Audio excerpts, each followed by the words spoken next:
Hello नमस्कार साथियों, Dushyant civil classes में आप सभी लोगों का स्वागत है, हार्दिक अभिनंदन है। मेरे प्यारे साथियों, आज की इस चर्चा के माध्यम से हम उत्तराखंड प्रवक्ता भर्ती परीक्षा के संदर्भ में आपको कुछ महत्वपूर्ण संदेश देना चाहेंगे। जैसा कि आप लोग भलीभांति परिचित हैं कि प्रवक्ता भर्ती परीक्षा को लेकर के एक नकारात्मक माहौल हमारे मध्य बना हुआ है। नाना प्रकार के शिक्षण संस्थान और नाना प्रकार के जो विद्यार्थीगण हैं परेशानियों से घिरे हुए हैं। हालांकि हम आपको ये अवश्य बताना चाहेंगे चर्चा के प्रारंभ में ही कि अभी जो आपका लास्ट सैटरडे गया है, शनिवार तक कमीशन की ओर से कोई ना कोई नोटिफिकेशन जारी हो जाना चाहिए था, लेकिन जैसा कि आप लोग देख पा रहे हैं कि कमीशन की ओर से अभी तक कोई भी नोटिफिकेशन जारी नहीं किया गया है। इसका मतलब ये है कि अभी जो हमारे समक्ष वर्तमान एक नकारात्मक माहौल बना हुआ है वो बिल्कुल अपने उसी अस्तित्व में है जिस अस्तित्व में वो आपके सामने क्या है आया था। मेरे प्यारे साथियों, आज की चर्चा के माध्यम से हम सबसे पहला संदेश आपको ये देना चाहेंगे कि आप अपने आप को परेशान करना बंद कर दें। बिल्कुल देखिए, आपको अपने आप को परेशान करना बंद करना होगा। ऐसा इस नाते मैंने कहा क्योंकि सबसे पहले मैं अपना ही एक सिद्धांत या अपना ही एक पर्सपेक्टिव या अपना ही एक ओपिनियन आपके सामने रखना चाहूँगा। मुझे व्यक्तिगत तौर पर हमेशा ये लगा है कि इस संसार में मैंने आज तक कोई ऐसा व्यक्ति नहीं पाया जो परेशान ना हो। बिल्कुल, मैं जितने भी लोगों को जानता हूं उन तमाम प्रकार के लोगों का आत्मसातीकरण करते हुए विदाउट एनी हेजिटेशन आज मैं आपके समक्ष इस बात को रखना चाहूँगा कि जितने लोगों से मैं परिचित हूँ सभी लोग अपने जीवन के किसी न किसी कोने में नाना प्रकार की परेशानियों को लेकर के चल रहे हैं। इस नाते मैं हमेशा ये मान के चलता हूँ कि मैंने अभी तक के जीवन में इस संसार में कोई ऐसा व्यक्ति, कोई ऐसा मानस, कोई ऐसा व्यक्तित्व, कोई ऐसा व्यवहार नहीं पाया जो विदाउट एनी हेजिटेशन यह कह देने की स्थिति में हो कि मुझे किसी प्रकार की कोई परेशानी नहीं। मेरे प्यारे साथियों, ऐसा इस नाते है क्योंकि जब तक मानवीय जीवन के आलोक में आप अपना जीवन व्यतीत कर रहे हैं तब तक आए दिन क्या है नाना प्रकार की चुनौतियां या जो नाना प्रकार के चैलेंजेस हैं वो आपके सामने आते ही रहेंगे। मानवीय जीवन के आलोक में व्यवहार करते हुए हम कभी ये नहीं कह सकते कि हमारे समक्ष चुनौतियों का आना बंद हो जाएगा। मैं साफ साफ आपको ये कहना चाहूँगा कि जब तक मानवीय जीवन के आलोक में हम लोग अपना जीवन व्यतीत कर रहे हैं तब तक आए दिन क्या होगा, नई नई प्रकार की जो चुनौतियां हैं वो हमारे समक्ष आएंगी ही। अब दो ही प्रकार के रास्ते हमारे सामने बचते हैं कि जो हमारे सामने नाना प्रकार की चुनौतियां आती हैं या तो हम नाना प्रकार की चुनौतियों के समक्ष आत्मसमर्पण कर दें या फिर उनका क्या है सामना करने की स्थिति में आ जाएं। तो परेशानियां, चुनौतियां ये कभी समाप्त नहीं होती। ऐसा मैंने इस नाते कहा क्योंकि उत्तराखंड प्रवक्ता भर्ती परीक्षा के संदर्भ में जो भी अभ्यर्थी हैं सभी के जहन में, सभी के मस्तिष्क में, सभी की सोच में ये मामला चल रहा है कि आखिर हमारे साथ ही ऐसा क्यों हुआ, आखिर हमारे साथ ही ऐसा क्यों हुआ, आखिर हमारे साथ ही ऐसा क्यों हुआ। तो जब तक आप इस प्रकार के व्यवहार को लेकर के चलते रहोगे तब तक आप अपने आप को और ज़्यादा पेन देने की कोशिश करोगे, और ज़्यादा दुख देने की कोशिश करोगे, अपने आप को और ज़्यादा परेशान करने की कोशिश करोगे, है ना। हम मानते हैं कि कमीशन का बिल्कुल अनैतिक व्यवहार है।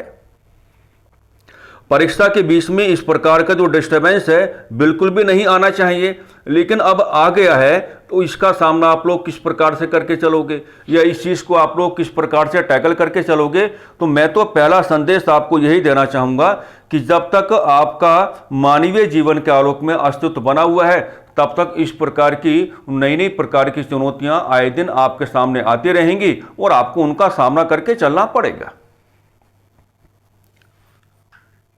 और यदि हमको ये लगता है कि हम एक परीक्षा, मान लीजिए हम आप ही की परीक्षा की बात करें, एक उदाहरण आपके सामने रख रहे हैं। मान लीजिए आप उत्तराखंड प्रवक्ता भर्ती परीक्षाओं को लेकर के अंतिम रूप से आप सफल हो जाते हैं, तो अंतिम रूप से सफल होने का मतलब ये नहीं है कि आपने अपने जीवन की तमाम प्रकार की चुनौतियों को जीत लिया है, क्योंकि जिस शिक्षण संस्थान में आप अपनी तैनाती पाएंगे, वहां जब आप अपने ही विद्यार्थियों के लिए अध्यापन करने का कार्य करेंगे, तो आज मेरी इस बात को कहीं डायरी में किसी कोने में लिख लेना, प्रत्येक दिन आपको नई प्रकार की चुनौती का सामना करना पड़ेगा। ये जीवन अलग है, वो जीवन बहुत ज्यादा अलग होगा।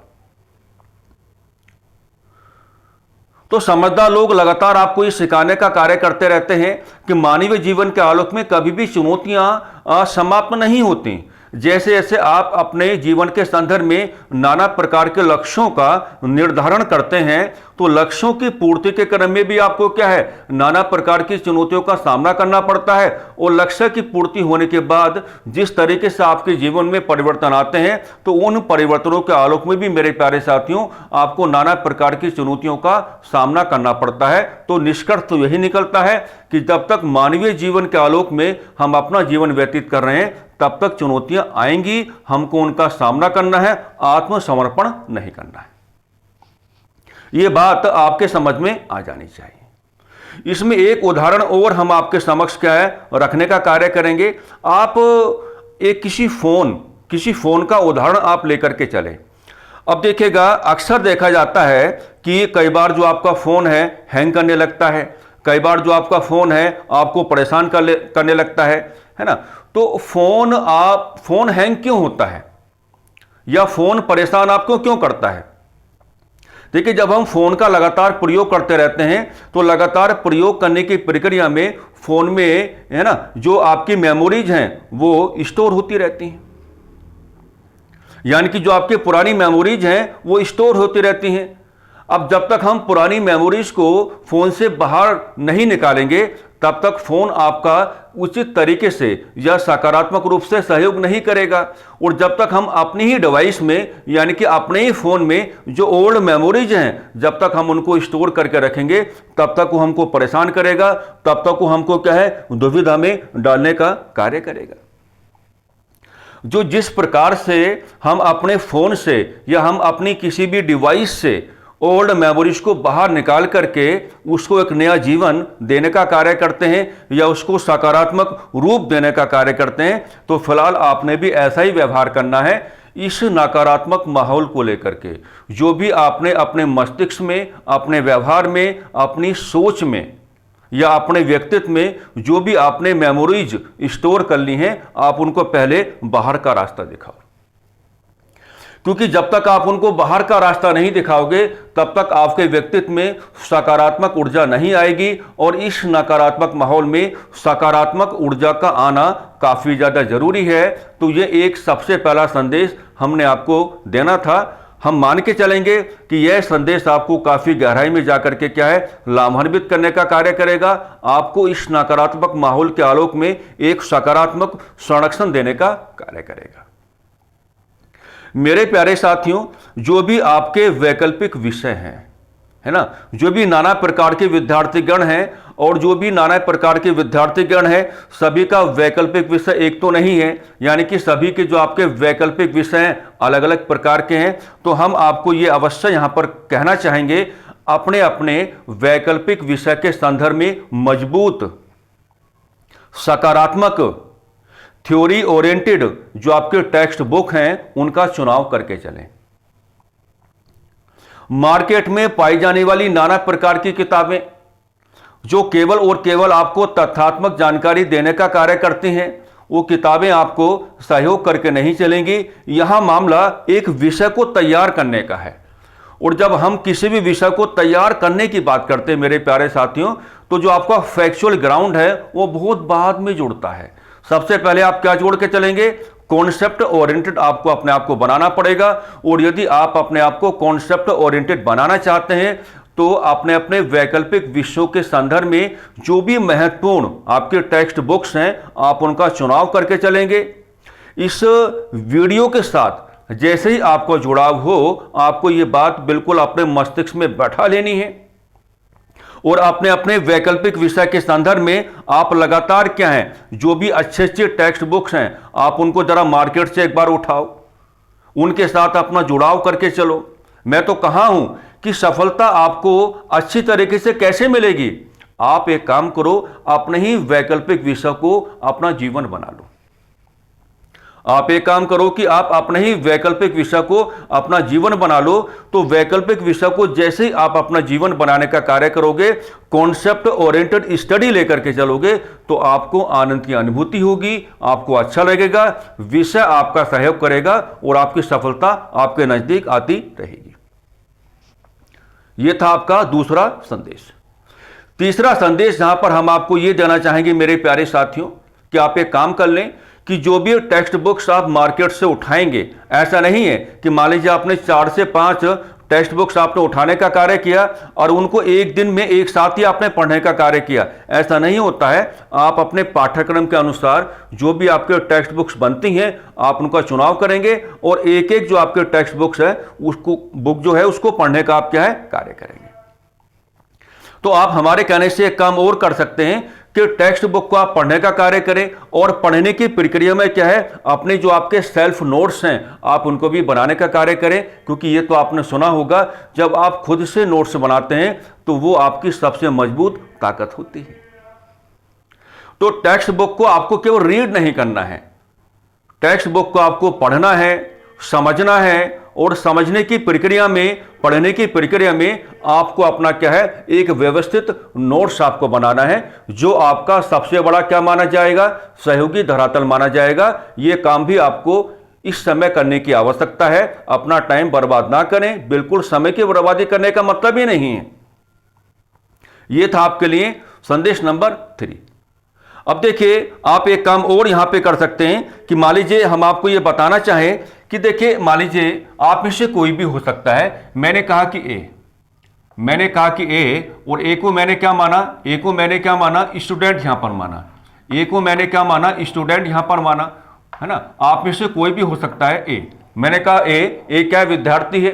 अब ए का क्या है, एक गोल है भाई। ए के पास क्या है, अपना एक गोल है।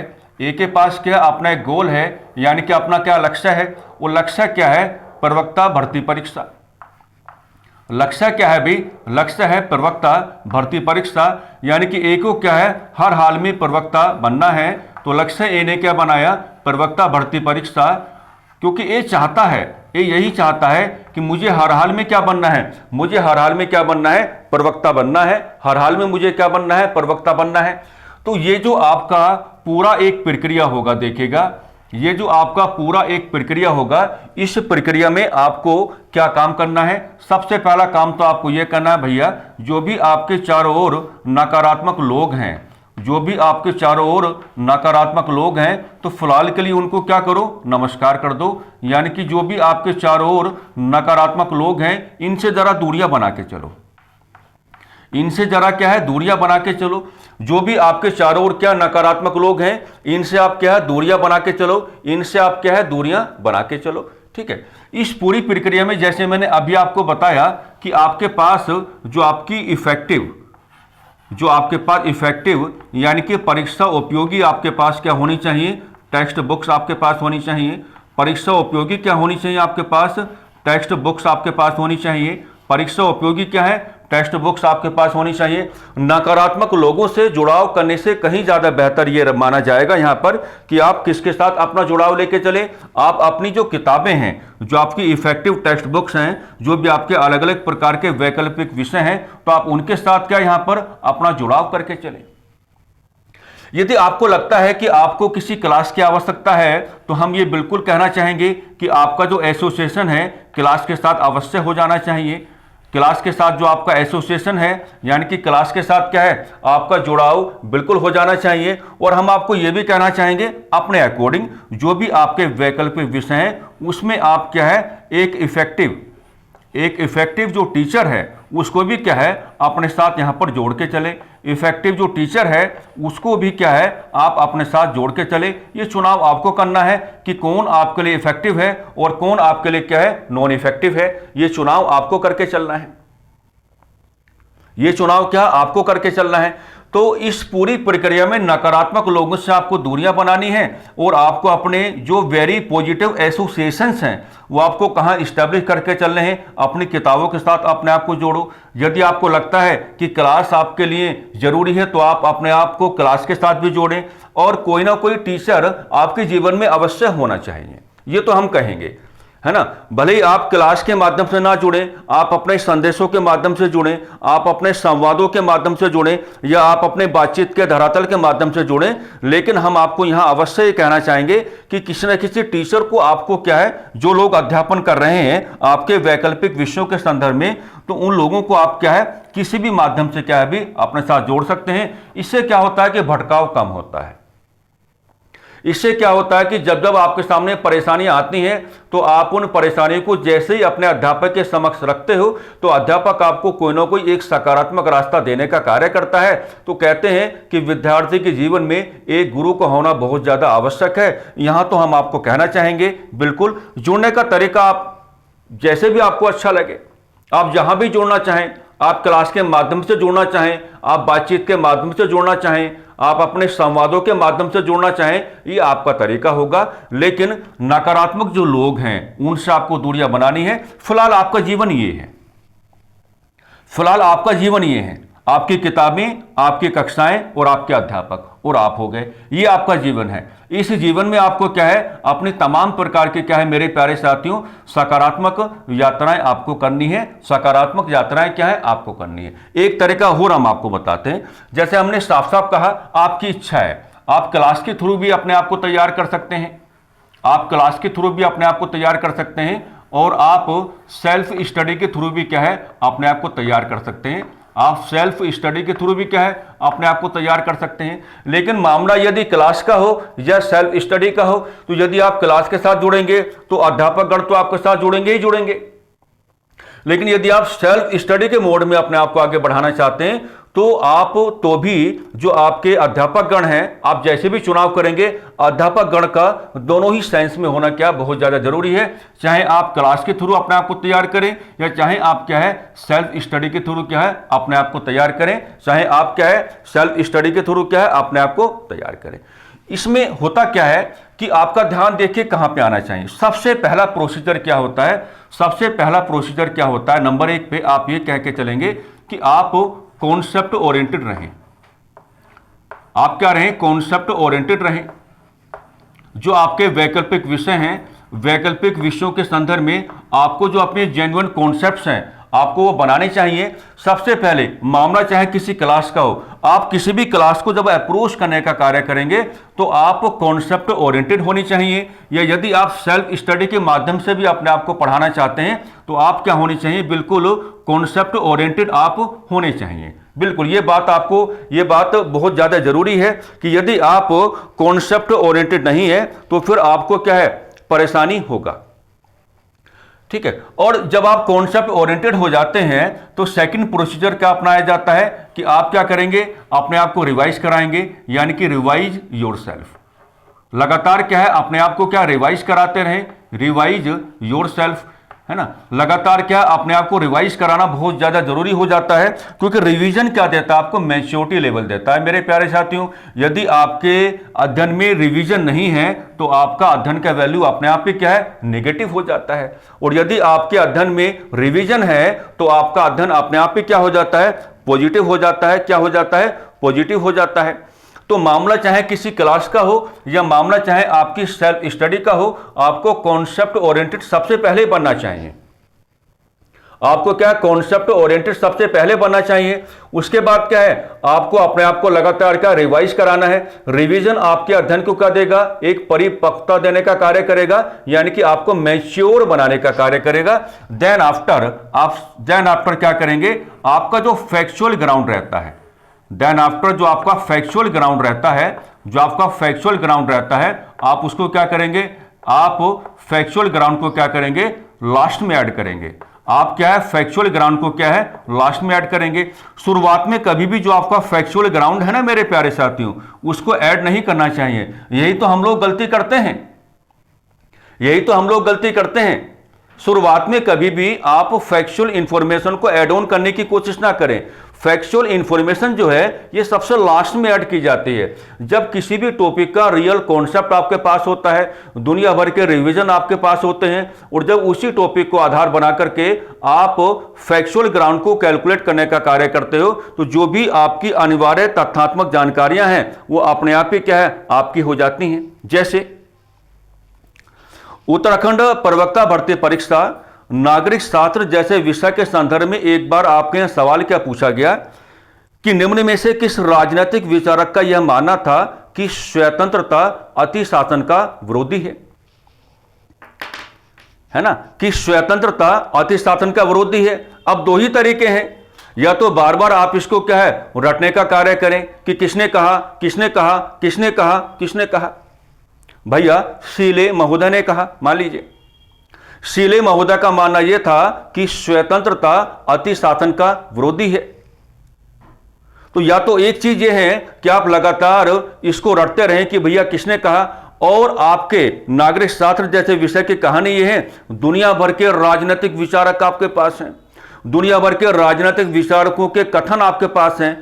कितने राजनीतिक विचारकों के कथनों को आप रटने का कार्य करोगे। तो मैं तो यह कहना चाहूंगा कि यदि किसी को यह ग्रिप में लाना है कि किसने कहा कि स्वतंत्रता अति शासन का विरोधी है, तो भैया आप जब इसको इतना रटने में मेहनत कर रहे हैं तो आप एक काम क्यों नहीं करते कि इस कथन का भाव यह कहता है कि एक और अति शासन मतलब क्या है, आप राजतंत्रात्मक व्यवस्था को रख लें, और एक और मतलब क्या है, आप लोकतंत्रात्मक व्यवस्था को रख लें, और दोनों के बीच क्या है कंपैरेटिव स्टडी कर लें, और ये कह दें कि शीले महोदय राजतंत्रात्मक व्यवस्था के स्थान पर आपको कहां लेके जाना चाहते थे, आपको लोकतंत्रात्मक व्यवस्था में लेकर के जाने थे। एक पैराग्राफ ही तो बनेगा, लेकिन रटने की आवश्यकता नहीं पड़ेगी, चीजें बड़ी आसानी के साथ क्या है आपकी ग्रिप में आ जाएंगी, है ना। तो वही मैंने आपको यहां पर क्या समझाने का कार्य किया। जैसे मैंने कई सारे विद्यार्थियों के नोट्स देखे हैं, वो ये लिखने का कार्य करते हैं कि ब्रह्म समाज की स्थापना बराबर 1828। बस जब आप ये देख रहे हैं, मान लीजिए आपको याद ही करना है, रटना नहीं है कि ब्रह्म समाज की स्थापना बराबर क्या है 1828, तो थोड़ा ब्रह्म समाज को जान लें, थोड़ा ब्रह्म समाज को समझ लें। जब किसी भी व्यवस्था को आप जान लेते हैं, समझ लेते हैं, तो उसी व्यवस्था के आलोक में जो आपकी टूटी हुई तथ्यात्मक जानकारियां हैं वो अपने आप ही आपके ग्रिप में आ जाते हैं। लेकिन हम उल्टा पैटर्न अपनाते हैं, हम पहले तथ्यात्मक जानकारी के साथ अपना जुड़ाव करते हैं और तथ्यात्मक जानकारी के साथ ही अपना जुड़ाव करते रहते हैं। हम जो अपना कॉन्सेप्ट ओरिएंटेड ग्राउंड है उसको बनाते ही नहीं, और यही हमको परेशानी में डाल देता है। तो वही मैंने आपको बताया कि आपको थोड़ा देखो, जो लोग बड़ी आसानी से अपने आप को सफल करा के चले जाते हैं तो उन लोगों की योजनाएं भी क्या होती हैं, अलग होती हैं। उन लोगों का पढ़ने का तरीका भी अलग होता है, उन लोगों का व्यवस्थाओं को अप्रोच करने का तरीका भी क्या अलग होता है। तो ये काम आपको मेरे हिसाब से क्या है, यहां पर पहले आपको कॉन्सेप्ट ओरिएंटेड आपको रहना चाहिए, फिर आप लगातार अपने आप को रिवाइज कराएंगे। रिवीजन आपको क्या देगा, एक प्रॉपर मैच्योरिटी लेवल आपको देने का कार्य करेगा, और सबसे लास्ट में फिर क्या है, आप फैक्चुअल ग्राउंड जोड़ने का कार्य करेंगे। सबसे लास्ट में क्या, आप फैक्चुअल ग्राउंड जोड़ने का कार्य करेंगे। यही मामला किसके साथ है, प्रैक्टिस सेशन के साथ भी तो है। अगर आप प्रैक्टिस सेशन के थ्रू सवालों को अटेम्प्ट करना चाहते हैं, लेकिन आपके पास कॉन्सेप्ट नहीं है, आपके पास चैप्टर की कहानी नहीं है, आपके पास चैप्टर के बैकग्राउंड्स नहीं है, तो सवालों को अटेम्प्ट आप कैसे कर पाओगे। तो यदि हम ये मान के चलें कि हम मान लीजिए सवालों को केवल लगातार अटेम्प्ट करते रहेंगे और सवालों को अटेम्प्ट करने की प्रक्रिया में ही हमें हमारा सिलेक्शन हो जाएगा, तो थोड़ा मेरे प्यारे साथियों आपको थोड़ा बुरा लग सकता है, लेकिन ऐसा नहीं होता है। प्रैक्टिस सेशन आप करें, आप कहीं भी प्रैक्टिस सेशन करें, डजन मैटर, लेकिन प्रैक्टिस सेशन में जाने से पहले आपको चैप्टर की ग्रेविटीज पता होनी चाहिए। अब आप प्लेटो महाराज को लेकर के सवालों को अटेम्प्ट करना चाहते हैं, लेकिन प्लेटो को आप जानते ही नहीं है, तो सवालों को अटेम्प्ट कैसे कर पाएंगे। या आचार्य चाणक्य को लेकर के आप सवालों को अटेम्प्ट करना चाहते हैं, लेकिन जब आचार्य चाणक्य की नब्ज ही आपके पास नहीं है, तो सवालों को आप लोग अटेम्प्ट कैसे करेंगे। तो ये तो आपको मान के चलना पड़ेगा कि ये जो मेथड मैंने आपको यहां पे देने का कार्य किया है, ये मामला प्रचार उड़कार का नहीं है। ये मामला इस बात का था कि आप थोड़ा अपने आप को सावधान कर लें, है ना। सेल्फ सेंट्रलाइज्ड हो जाएं। क्योंकि बात वही है, जो बातें मैंने आपको यहां पर समझाने का कार्य किया है, इन बातों में से अगर आप 5 या 10% भी बातों को मान करके थोड़ा अपना व्यवहार करने का कार्य करेंगे तो आपको असुविधाएं नहीं बल्कि आपको सुविधाएं प्राप्त होंगी।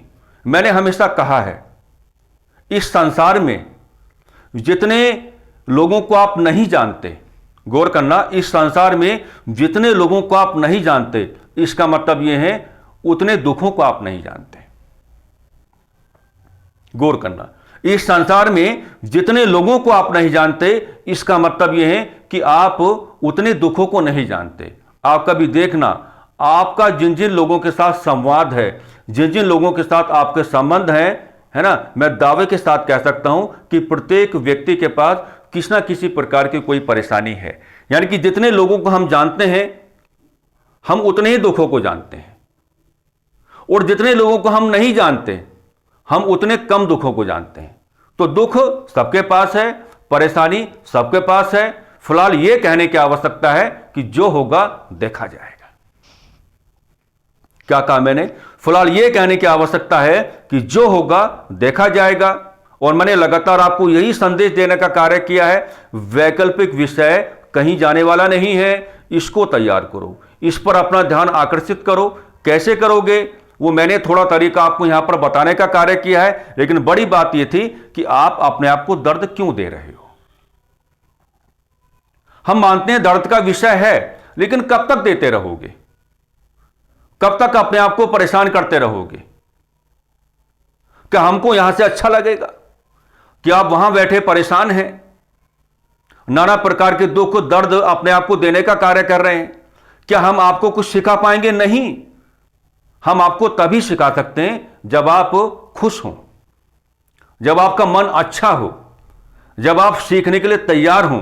लेकिन जब आप दुखों से घिरे हुए हैं, परेशानी से घिरे हुए हैं, तो आप बताओ क्या वास्तव में हम चाहकर भी आपको कुछ सिखा सकते हैं? नहीं।